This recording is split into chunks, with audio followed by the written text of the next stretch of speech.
Hello, मैं Adani sir का पीए बोल रहा हूँ। आपके जंगल को पूरा कटवाने का ऑर्डर मिला है हमें।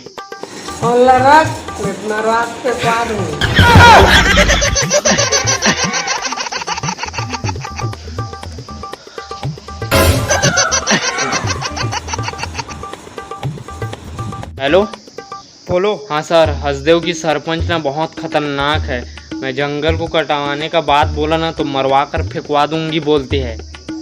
कुछ भी करो, हसदेव का पूरा पेड़ कट जाना चाहिए।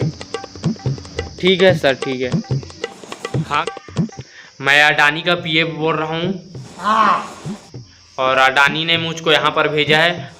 आप गांव का सरपंच होते हो तो मैं आपको चेता देता हूँ कि यहाँ पूरे एक दिन के अंतर्गत पूरे ये जंगल खाली हो जाना चाहिए, क्योंकि यहाँ पर ये सारे पेड़ कटेंगे, पूरा जंगल कटेगा।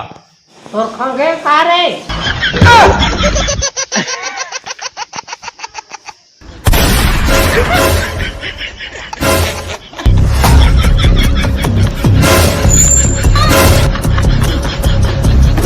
जंगल से पहली ना मैं तोला काट दूँ।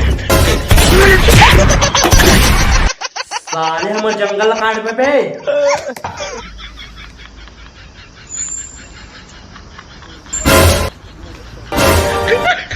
जंगल काटू कसं रे माडवा अब बोल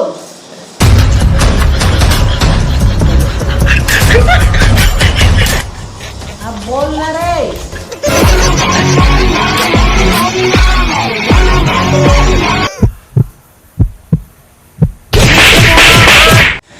जय जोहार, जय छत्तीसगढ़। संगवारी हो ये वीडियो के माध्यम से आप मन ला एक छोटे संदेश देना चाहत रहे हो कि हसदेव जंगल ला बचा लो। तो आप मन ला भी पता है कि हसदेव वाले बहुत बड़े प्रॉब्लम चला था अभी। तो हमारे भूपेश बघेल काका से एकदम सविनम्र निवेदन है कि आप मन ज़्यादा से ज़्यादा ध्यान दो काका ये बात में, और हमारे छत्तीसगढ़ के प्राकृतिक सुंदरता ला आप मन भी बचा सकते हो। तो फिर आप मन गौर करूँ और वीडियो पसंद आई तो लाइक सब्सक्राइब कमेंट जरूर कर दूँ और वीडियो ज़्यादा से ज़्यादा शेयर करूँ। संगवारी हो, जय जोहार, जय छत्तीसगढ़।